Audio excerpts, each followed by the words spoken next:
Vous aimeriez être capable d'allumer un feu par friction avec un archet? D'abord, je dois vous dire que c'est pas la meilleure façon d'être intelligemment paresseux plutôt que niaiseusement vaillant. J'ai un autre truc pour vous, vous pouvez cliquer ici. Maintenant, si pour vous, ça représente un défi, ben, je peux comprendre ça, puis ça peut être une belle façon de gagner la confiance en soi, puis de reconnecter avec l'homme de Cro-Magnon qui est en chacun de nous. Première étape pour allumer un feu sans feu, ça prend 5 éléments. On va aller les chercher. On a besoin de 5 éléments essentiels. L'archet, la drille, la planchette, le pommeau et évidemment un nid pour pouvoir embraser notre tison. Ici, dans le tas, je vois qu'il y a du sapin mort. C'est une essence que moi je recommande parce que c'est du bois mou qu'on peut reconnaître facilement par les aiguilles. Donc on veut un bout où est-ce qu'il y a peu de friction. C'est vraiment juste un pointu pour tenir la drille. Ici, un morceau d'arbre qui peut nous servir d'archet.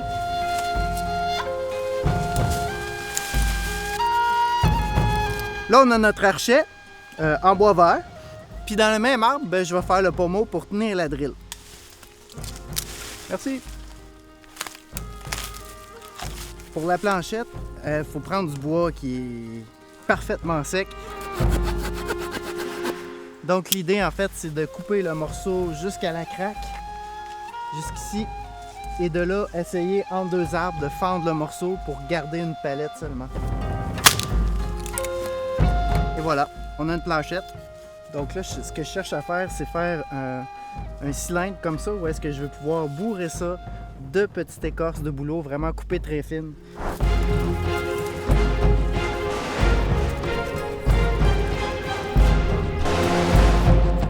Alors, on pose la corde sur l'archet. Moi, je fais un nœud coulant d'un côté. L'autre côté,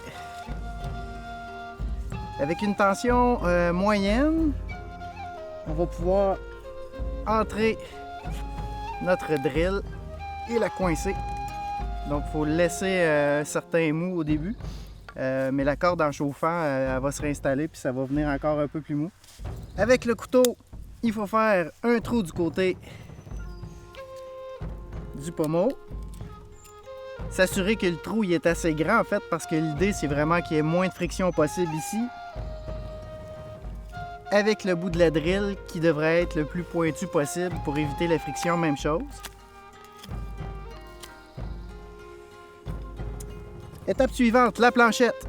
Donc la planchette doit être idéalement la largeur du pouce. La drille, même chose, à peu près la grosseur du pouce. Et là, il faut faire un trou sur la planchette à peu près de la distance d'un pouce. On va prendre l'archet, on va rentrer la drille dans le trou par en dessous et on va remonter par-dessus. Ça, c'est le bon sens pour passer la corde. Là, on peut s'accoter la main dans le milieu du pommeau, dans le creux du genou. On fait le va-et-vient, et là, l'idée, c'est vraiment juste de faire un pré-trou. Avec la scie, on va faire une encoche, à peu près 1/6 de pointe de tarte. Jusqu'au milieu de notre trou. Donc, ce serait notre première tentative pour voir qu'est-ce que ça donne.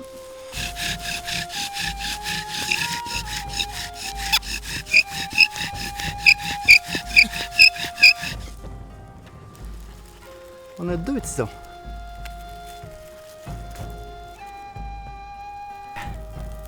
Vous voyez?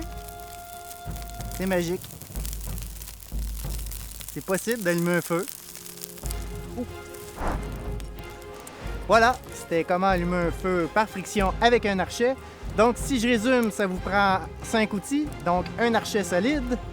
Ça vous prend une drille dans le bon bois, donc pas en épinette, un bois sec, où vous allez réduire la friction au niveau du pommeau et maximiser la friction au niveau de la planchette. Moi, je vous recommande d'avoir toujours avec vous un briquet. Allez regarder la vidéo au propos du briquet, puis d'ici là, ben, allez jouer dehors, amusez-vous, osez la